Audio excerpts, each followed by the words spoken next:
Leah Kovak was not having a good day. Then again, interspecies biological compatibility assessment was just a fancy way of saying, make sure the alien kids aren't dying. So good days were relative. She'd been hired because apparently her veterinary tech certification from Earth somehow qualified her to check if a Vrin cub's chitin was molting correctly, or if a Kethra hatchling's scales were the right shade of green. The pay was decent. The hours were terrible. The kids were weird but cute in that please don't bite me way. New Olympus Station's diplomatic school was supposed to be safe, state-of-the-art, human and galactic engineering combined, which meant it had been built by committee, signed off by 17 different species, and probably held together with hope and paperwork. Leah stood in the observation alcove overlooking the recess yard, datapad in hand, watching 20 alien younglings play something that looked like tag but with more shrieking. 3 Vrin cubs, insectoid, about knee-high, with iridescent blue-black carapaces, were chasing a Thrin juvenile who moved like a drunk octopus. Cute. Chaotic. Normal. Then the ceiling made a sound like reality breaking. Leah looked up just in time to see a support beam crack, metal screaming, and a section of ductwork the size of a small car start its journey downward, right toward the play area, right toward the Vrin cubs directly below. Her brain didn't consult her body just moved. She vaulted the observation railing, bad idea, knees screaming, hit the ground running, and grabbed the nearest cubs, 2 in her arms, 1 she shoved behind her as she twisted and threw herself over all 3. The ductwork hit a second later. Metal shrieked. Something sharp bit into her shoulder. Her ribs protested. The world was very loud and then very quiet. Ow, Leah said to the ground. Beneath her, 3 sets of mandibles clicked in distress. You guys okay? She pushed herself up on shaking arms. Her shoulder was bleeding. Her hands were scraped. Her everything hurt. The cubs were fine. Wide-eyed and chittering, but fine. Okay, good, great. Everyone stay. The door to the yard burst open. Adults poured through. Security, teachers, and 3 very large Vrin adults, carapaces gleaming, moving with the kind of speed that made Leah's hindbrain scream predator. The cubs scrambled out from under her and ran toward the adults. Leah exhaled in relief. The relief lasted approximately 4 seconds. The Vrin adults stopped, stared at their cubs, stared at Leah. Their mandibles spread wide in what Leah had learned meant either extreme aggression or extreme distress. Possibly both. The largest one, the matriarch, judging by the ornate patterns on her carapace, took a step forward. Her voice came through the translator clipped to her thorax, flat and cold. What have you done? Leah blinked. I kept them from getting crushed? You touched them. Yeah, because the ceiling was falling. It was kind of an emergency. You marked them with your scent, your blood. The matriarch's compound eyes glittered. You have issued a formal challenge. Leah's brain, still catching up from the adrenaline crash, took a moment to process that. I'm sorry, what? You have claimed custody rights. You have declared yourself their guardian. The matriarch's mandibles clicked rapidly. This is an act of aggression. I grabbed 3 kids to keep them from dying. Leah pushed herself to her feet, wincing. That's not aggression, that's basic decency. You are not Vrin. You have no claim. I wasn't claiming anything. I was preventing a workplace accident. Station security arrived, heavily armed and deeply confused. Behind them, a human in a captain's uniform pushed through, took one look at the scene, and closed his eyes like he was praying for patience. Oh, for the love of... Captain Briggs opened his eyes. Leah, what did you do? I saved 3 kids from a falling pipe, Leah said. Her shoulder was really starting to hurt.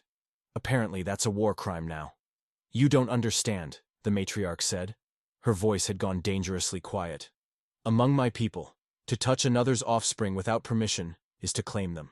To mark them with your biological matter is to declare parental challenge. You have... Okay, I'm going to stop you right there, Leah interrupted, because this is the dumbest thing I've ever heard. And I once watched a guy try to perform surgery on a giraffe using YouTube videos. I need to file an incident report and get a tetanus shot. Can we table the cultural misunderstanding until I'm not bleeding? The matriarch's entire body went rigid. You dismiss our traditions? I dismiss the idea that saving someone's life is an insult. Captain, the matriarch said, turning to Briggs. The Galactic Council will hear of this provocation. Immediately. Briggs pinched the bridge of his nose. Of course they will. 20 minutes later, Leah sat in the medical bay getting stitches, while a very stressed ensign tried to explain Vrin custody law. Apparently, touching someone else's offspring created a parental debt. Marking them with your scent, or blood, was a formal challenge for guardianship. It required either ritual combat or council arbitration. So let me get this straight, Leah said as the medic sealed the cut on her shoulder. I saved 3 kids, and now their mom wants to fight me? Not fight, the ensign clarified nervously. Formal challenge, before the council. What's the difference? One involves lawyers. Fantastic. Captain Briggs entered, holding a datapad like it personally offended him. Leah Kovak, you are hereby summoned to appear before the Galactic Council for an emergency hearing regarding... He squinted at the screen. Illegal assertion of parental claim over Vrin offspring, Article 3891, Section 12. What happens if I don't go? Exile from all council-affiliated stations. Possibly trial by rejection. What's trial by rejection? I have no idea, and I don't want to find out. Briggs set the datapad down. You're scheduled for tomorrow morning, 8:0800 station time. Leah stared at him. I have 17 more animal checkups scheduled this week. Can we do this later? No, Briggs said flatly. No, we cannot. This is insane. Welcome to galactic politics. Briggs turned to leave, then paused. For what it's worth? You did the right thing. Great. Can I get that in writing for when they exile me? I'll see what I can do. The door slid shut. Leah sat alone in the medical bay, staring at the bandage on her shoulder, and wondered if it was too late to go back to Earth and spend the rest of her life treating normal animals who didn't have custody laws. Probably. Her datapad buzzed. A message from the Galactic Council. Formal summons, legal code citations, and a helpful note that failure to appear would result in immediate punitive action. I hate space, Leah said to nobody. Outside, through the viewport, New Olympus Station continued its slow rotation around a planet that probably didn't have bureaucratic nightmare trials for being nice to children. Leah really hated space.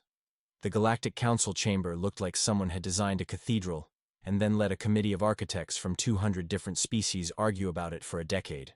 The result was magnificent, intimidating, and vaguely nauseating to look at. Curved walls that seemed to fold into impossible dimensions. Seating arranged in concentric rings that defied conventional geometry, lighting that came from everywhere and nowhere.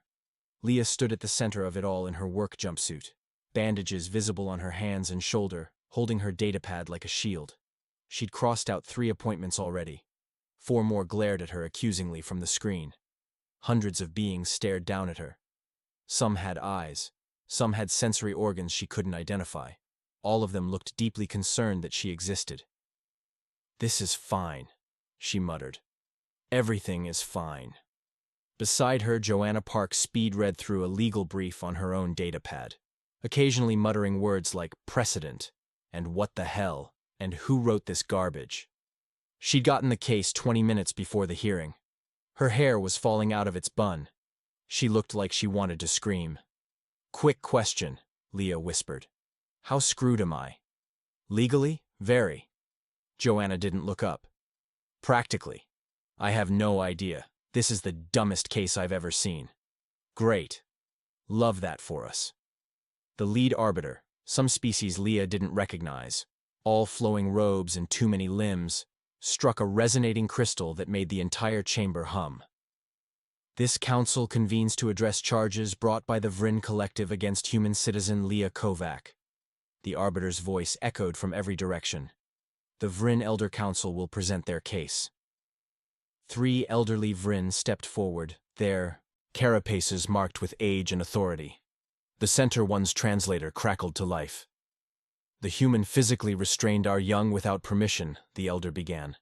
This constitutes unlawful assertion of guardianship under Vrin law. Leah opened her mouth. Joanna elbowed her. Hard. I was keeping them from dying, Leah said anyway. You marked them with your biological matter, the elder continued, ignoring her. Blood and scent. This is a formal claim under Article 3891. I bled on them by accident, Leah gestured at her bandaged shoulder. That's not a marking. That's just bad luck and gravity. You assumed guardianship without engaging in challenge combat, as is required by law. Leah stared at the elder, then at Joanna, then back at the elder. What is wrong with your species? The chamber erupted in clicking, hissing, and what might have been gasps if any of these beings had lungs. Joanna grabbed Leah's arm. Please stop talking. They want to put me on trial for saving kids. Yes, and you're making it worse. A Kethra delegate rose from the second tier, tall, reptilian, with scales that shimmered green gold in the weird lighting. If I may address the council, the arbiter gestured assent. The Kethra Confederation has reviewed the evidence. We believe the human's actions constitute a hunting claim. By shielding the young, she marked them as future consumption prospects. Leah's brain took a moment to process that. What? It is common practice among predator species to mark prey for later. No, absolutely not. Leah's voice went up an octave. I'm a vegetarian. I don't eat anything with a face. I cried at a documentary about lobsters. Your emotional display is noted but irrelevant to... I am not planning to eat children. Another delegate stood, this one crystalline, light refracting through its geometric body in hypnotic patterns. Solvek, if Leah remembered correctly. The Solvek harmony interprets the physical contact differently, it said, its voice like wind chimes. The human engaged in an energy bonding ceremony. She is now spiritually married to their lineage. Leah turned slowly to stare at the crystal being. I have a boyfriend. He's going to be so confused. The marriage is symbolic but legally binding under Solvek tradition. I'm not married to anyone. I touched some kids. That's it. A Thrin representative, aquatic, wearing what looked like a water-filled exosuit, gurgled something that the translators rendered as, the human displayed clear dominance posture.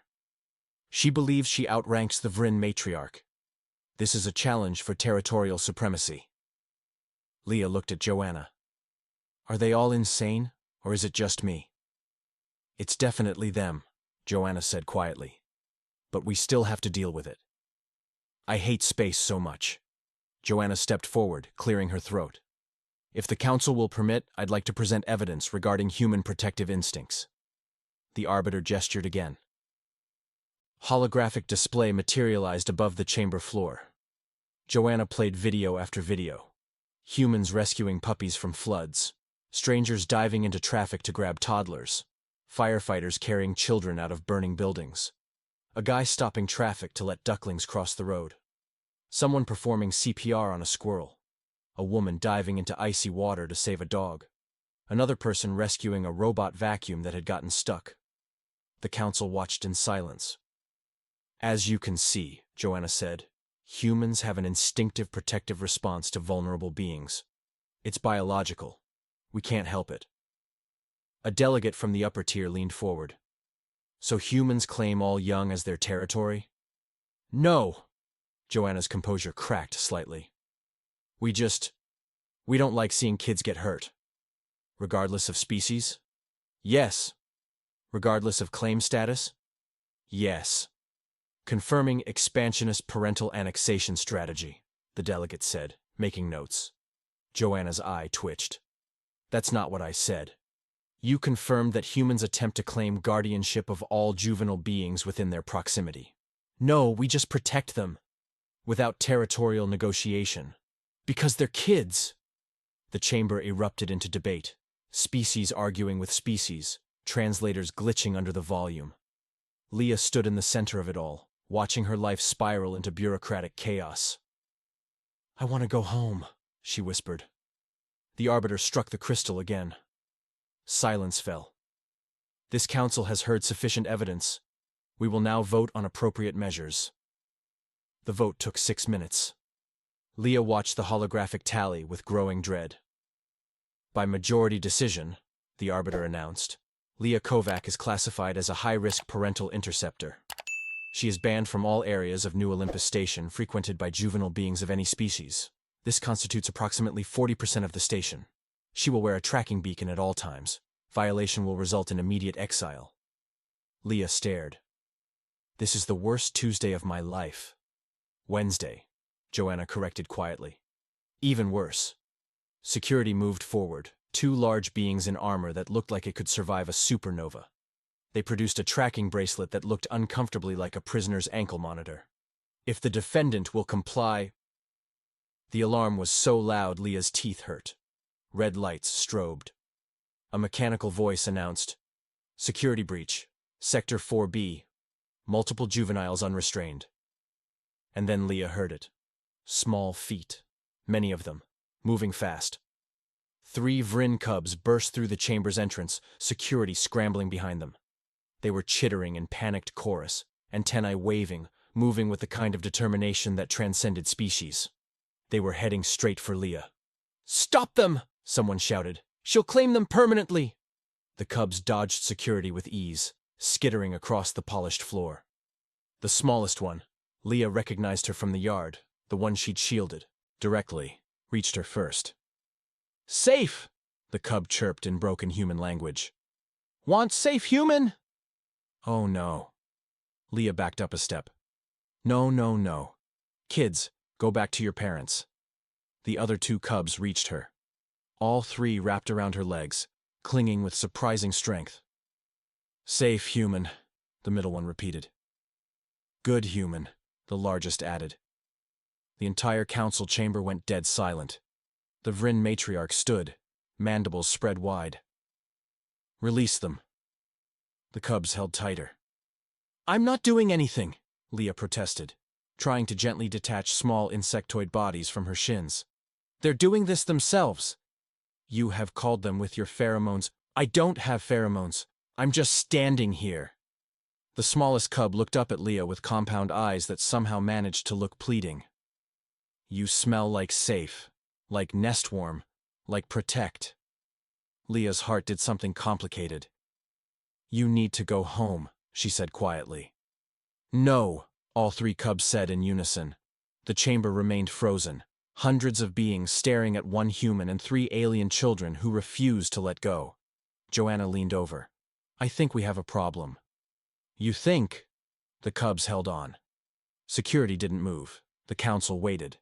And Leah Kovak realized that this was about to get so much worse. The standoff would have been funny if Leah wasn't fairly certain she was about to die. 3 Vrin cubs clung to her legs with the grip strength of industrial clamps. She tried gently prying them off. They held tighter. She tried reasoning with them.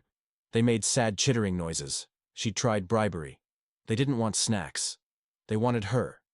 And now their actual mother was advancing across the chamber floor with what the translator helpfully identified as formal rejection blades. They looked ceremonial, ornate handles, etched patterns on the curved metal. They also looked extremely sharp. I'm going to be murdered by bugs because I have a conscience, Leah said to nobody in particular. Great. Love this for me. Council security had formed a loose perimeter, but nobody seemed sure what to do. Intervene and risk an interspecies incident? Stand back and watch a human get stabbed? The paralysis was palpable. Leah's calm chirped. Captain Briggs's voice crackled through, tight with stress. Kovak, do not let them stab you. That would be a diplomatic nightmare. Little late for that advice, Leah hissed back, eyeing the approaching matriarch. What do you want me to do? Ask nicely. Stall. I'm coming down. Great. Hurry. The matriarch stopped 3 meters away. Her mandibles clicked in a pattern that the translator couldn't quite parse. Anger? Grief? Both? Release my offspring, she said. Her voice was flat, dangerous. I'm not holding them, Leah gestured helplessly at the cubs. They're holding me. You have poisoned them with your alien influence. I saved them from getting crushed. That's it. That's the whole crime. The smallest cub, the one who'd reached her first, pressed closer against Leah's shin. Her voice was small but clear. "She smells like safe," the cub said, "like nest warm." The middle cub, slightly larger, mandibles trembling. "She put herself between danger and us. Mother never does that." The matriarch went very still, the eldest cub voice stronger. "We choose her pack." The entire chamber seemed to inhale. "You cannot choose a prey species as your," the matriarch began. All three cubs spoke in perfect unison. "We choose the human." The silence that followed was the kind that precedes either revelation or catastrophe. Leah had a sinking feeling it was both. One of the Vryn elders, the one who'd been prosecuting her minutes ago, stepped forward slowly. His carapace was ancient, marked with patterns that suggested either wisdom or excessive scarring. "The cubs have invoked right of selection," he said quietly. The matriarch's mandibles snapped shut. "No. It is law. If offspring verbally choose a new guardian during formal challenge, the original parent is legally superseded." Leah's brain lagged behind the translator for a solid 5 seconds. Wait, so they just adopted me? Reverse adopted me?" "You are now legally responsible for their upbringing, education, and presentation to the hive when they reach maturity," the elder confirmed. "I don't even know what you eat." "Protein paste and live grubs," Tika, apparently that was the smallest one's name, supplied helpfully. Leah felt her stomach flip. "I'm going to be sick." "Also fungal supplements and trace minerals," Rin added. The middle cub. "But mostly grubs." "Oh God." Vex, the eldest, looked up at her with compound eyes that somehow managed to convey concern. "Are you damaged? Emotionally?" "Yes." The chamber erupted. A Kethra ambassador in the third tier stood abruptly. "If she has successfully claimed Vryn young, she may be planning to claim ours next. I recommend preemptive action." "I'm not claiming anyone," Leah shouted. 3 cubs flinched. She immediately felt terrible. Sorry, kids. But seriously, I'm not planning anything." The Solvec representative chimed like breaking glass. "She has spiritually bonded with 3 beings. Her power grows. Soon she may attempt to bond with entire populations." "I have no power," Leah's voice cracked. "I work in animal care. I clean up poop for a living. My greatest achievement this week was getting a Thryn juvenile to eat vegetables." "Clearly a dominance display," a Thryn commander gurgled through their translator. "She's establishing herself as station matriarch. We should prepare countermeasures." "I just want to do my job." The doors to the chamber burst open. Captain Briggs strode in, flanked by 2 human Marines who looked deeply uncomfortable being in a room with this many aliens having this much of a collective breakdown. "Okay," Briggs said loudly. "Everyone shut up for 30 seconds. The chamber actually went quiet. Maybe it was his tone. Maybe it was the Marines. Maybe the universe just needed a break from the chaos. Briggs walked to the center, standing beside Leah. He looked at the assembled council. "You want to know what's happening? I'll tell you. Humans are biologically wired to protect young things. Babies, puppies, kittens, aliens, doesn't matter. We see something small and vulnerable. Our brains go, protect that. It's instinct. There's no strategy, no conquest, no territorial claim. We just help." A delegate from the upper tier leaned forward. "That is tactically disadvantageous. You waste resources on beings outside your genetic line." "Yeah," Briggs agreed. "Tell us about it." "We domesticated wolves by being nice to their puppies." Several delegates made sounds of confusion. "You conquered an apex predator through kindness?" "We conquered apex predators by accident, mostly," Briggs said, "because we kept trying to help their babies. Eventually, they figured out we weren't a threat. Then they figured out we were useful. Now we have dogs." "What are dogs?" "Wolves we made into friends by accident. It's a whole thing." Joanna, who'd been furiously searching legal databases on her datapad, looked up suddenly. "Oh no." Everyone turned. "Oh no what?" Briggs asked. "I did a search. Cross-referenced human-alien juvenile interactions in the past 6 months." She held up the datapad. There have been 23 other incidents. Humans protecting alien young across multiple species, all of them interpreted as territorial aggression. The chamber buzzed with renewed alarm. So I'm not just in trouble, Leah said slowly. My entire species is in trouble. Because we're nice? Welcome to galactic politics, Briggs muttered. The arbiter struck the resonating crystal. This is clearly a matter requiring immediate council action. We must address the human. You will address nothing. The Vryn matriarch's voice cut through the noise. She'd been standing motionless, but now she moved, raising the rejection blades. These are my offspring. I will not allow— Mom, no! Tika's voice was sharp with panic. The matriarch advanced. If she will not release them, I will remove her claim permanently. The blades gleamed under the chamber's strange lighting. Sharp enough to cut. Ceremonial or not, they'd do the job. Leah had 1 second to think, this is the dumbest way to die, before the cubs moved. All three released her legs and repositioned themselves directly between Leah and the approaching blades. A wall of small insectoid bodies, mandibles spread in defensive postures they were way too young to hold properly. You will not hurt our safe human, Tika said, her voice steady despite her size. The matriarch froze mid-step. The entire council went silent.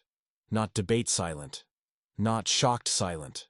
The kind of silence that appears when something genuinely unprecedented happens. They're defending her, someone whispered. Vryn young don't defend non-Vryn, another voice added. They don't defend anyone. It's not in their developmental stage. The Vryn elder who'd explained the custody law stared at the cubs. This is unprecedented. Please, Leah said quietly over the cubs' heads, looking at the matriarch. Don't make them watch you murder me.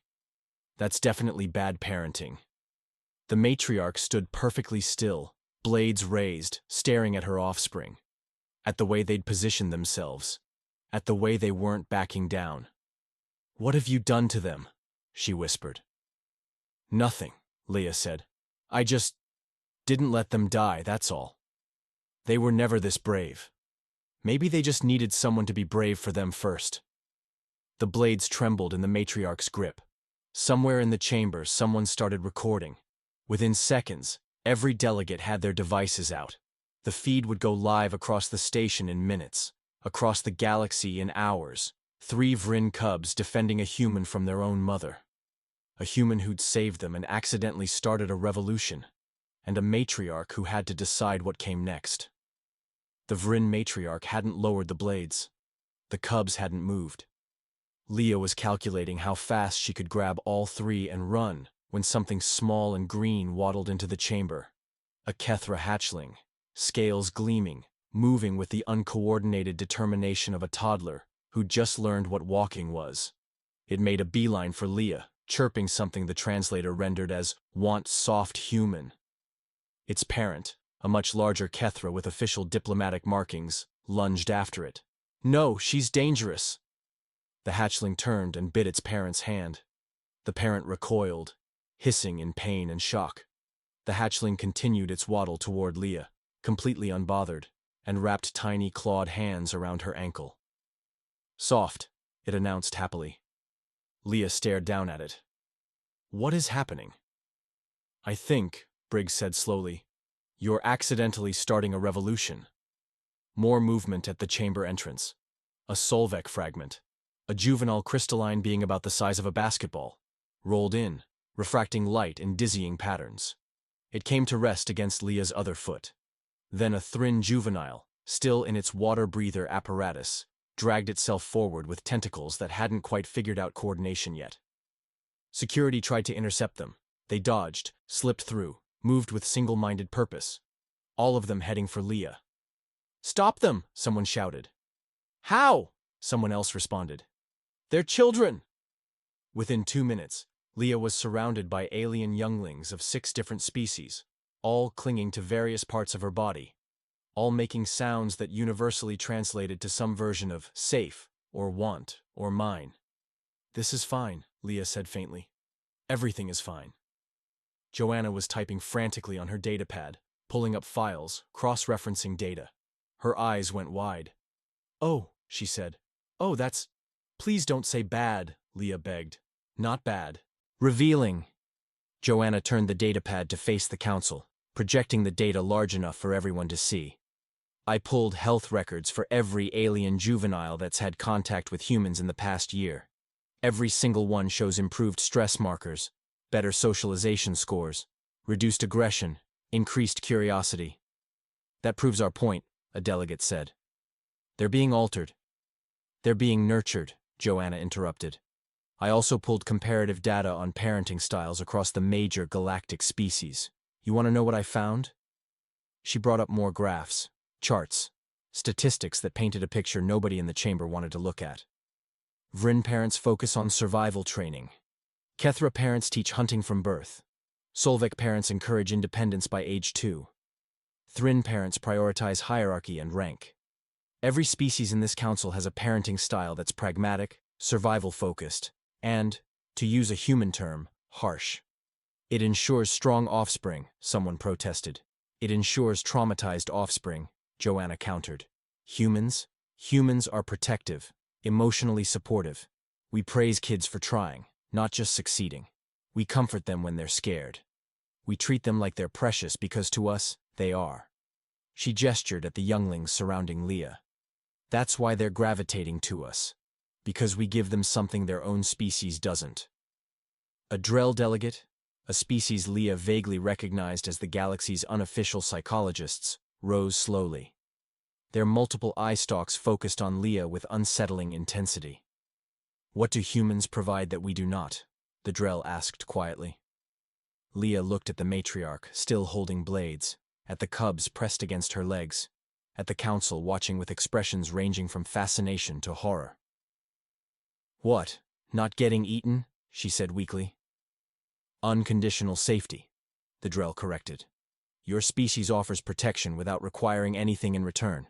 No dominance displays, no hierarchy negotiations, no survival tests, just safety." The Drell's voice carried through the chamber. "These younglings aren't being manipulated. They're experiencing something they've never had before."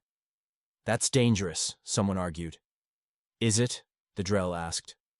"Or does it just make you uncomfortable?" Silence. The arbiter struck the resonating crystal. "This council requires a decision. We vote now on how to address the human integration problem." The options appeared on holographic displays throughout the chamber. Option A. Quarantine. All humans from alien young, 47% preliminary support. Option B. Exile humans from council space entirely, 31% preliminary support. Option C. Study the phenomenon under controlled conditions, 15% preliminary support. Option D. Allow continued integration with monitoring, 7% preliminary support. Leah stared at the numbers. "I love that let humans be decent is the least popular option." "Welcome to democracy," Briggs muttered. Before the vote could proceed, Vex, the eldest Vrin cub, stepped forward, away from Leah, into the center of the chamber floor. The cub was small, young, their mandibles still soft, carapace not yet hardened. But they stood in the center of the Galactic Council chamber, like they belonged there. "You say humans are dangerous," Vex said, voice clear and steady. "But you sent us to learn among them. You wanted us to understand their ways. You approved the educational exchange." The council shifted uncomfortably. "We understand now," Vex continued. "They value life over hierarchy, safety over tradition, the individual over the collective." The young Vrin turned slowly, addressing the entire chamber. "You fear them because they make you question your own choices, because when they protected us, you realized you wouldn't have done the same." The silence was deafening. Tika, the smallest cub, piped up cheerfully. "Also, she gives good head pats." "That is not helping," Leah whispered. But something had shifted. Delegates were looking at each other, whispering, reconsidering. Captain Briggs stepped forward. "I have a proposal." The arbiter gestured for him to continue. We establish a formal human caretaker exchange program, Briggs said. Humans who want to can volunteer for alien childcare roles. We provide proper cultural training for everyone involved. Monitor the integration. Set up safeguards. Turn this diplomatic disaster into something productive. He smiled slightly. Very human of us, actually. Taking a mess and trying to fix it. You would formalize this? The arbiter sounded almost curious. Better than accidentally doing it species by species until someone starts an actual war. The debate lasted 6 hours. Leah sat on the chamber floor, surrounded by alien younglings who'd fallen asleep against her. Her legs were numb. Her back hurt. She had to use the bathroom. But if she moved, they'd wake up, and honestly they looked so peaceful that she couldn't bring herself to disturb them. I've made terrible life choices, she muttered. Finally, the arbiter struck the crystal one last time. By vote of 58%, the Human Caretaker Exchange Program is approved. Leah Kovak will serve as the inaugural coordinator, with the title of Interspecies Youth Cultural Liaison. Leah blinked. That's a fancy title for babysitter. It comes with a pay increase, Joanna said. Oh, then I love it. The Vryn matriarch finally lowered the rejection blades. She approached slowly, mandibles clicking in a pattern Leah still couldn't read. You will care for them, the matriarch said. Not a question, a statement. I'll try, Leah said honestly. I don't know your culture. I don't know your customs. But I'll keep them safe. That much I can promise. The matriarch stared at her cubs, still pressed against the human who'd saved them. They have never been this brave. Maybe they just needed to see what brave looked like. Something passed between them. Understanding, maybe. Or just exhausted acceptance of a situation neither of them had wanted. Don't let them forget where they come from, the matriarch said finally. I won't, Leah promised. 3 months later, Leah's quarters looked like a zoo. A very specific, very weird zoo.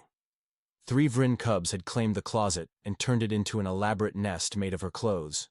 A Kethra hatchling slept in a heat lamp setup in the bathroom. 2 Solvec fragments sat on the windowsill, humming in harmonic resonance. A Thryn juvenile had somehow flooded half the kitchenette and seemed delighted about it. Captain Briggs stood in the doorway, surveying the chaos. This is a diplomatic incident waiting to happen.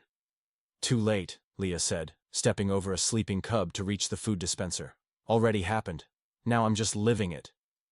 There are 15 humans in the exchange program now. Stations across 3 sectors are requesting more. Good for them. You started this. I saved some kids, that's all. You changed the galaxy. Leah looked around her apartment, at the sleeping younglings, the chaos, the cross-species disaster that was now her daily life. I just wanted to do my job. Still do, Briggs said. It's just bigger now. Tika emerged from the closet nest, chittering sleepily. She climbed up Leah's leg, a maneuver that Leah had learned to tolerate, and settled on her shoulder. You smell like safe, the cub mumbled. Good human. Thanks, kiddo. Briggs left. The door slid shut. Leah was alone with 7 alien younglings from 6 different species, all of whom had decided she was the safest thing in their universe. I've made a huge mistake, she said to the ceiling. Tika nuzzled against her neck. Best mistake. Yeah. Okay. Maybe. 6 months later, the Galactic Council convened for its quarterly session. The topic: Human Expansion Analysis. An elderly delegate from a species so old they'd been here since the Council's founding stood to present. Their holographic display showed data that made several younger delegates gasp. Humans are not conquering through force, the elder said. They're conquering through adoption. The graph showed human influence spreading across council space like a slow-moving wave. Not through military action.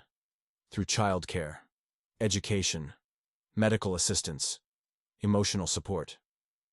It's cultural integration, another delegate said, sounding disturbed. They're not taking territory. They're taking our children. My children asked for a human nanny last week, one ambassador admitted quietly. I said yes. Mine too. Mine are learning human languages now. They sing human songs. Mine asked why we don't do bedtime stories. I didn't know what that meant. The elder delegate looked at the assembled council. Should we be worried? Nobody answered for a long moment. Too late, someone finally said. It's already happening. Back in Leah's quarters, late station night, Joanna visited with takeout and gossip.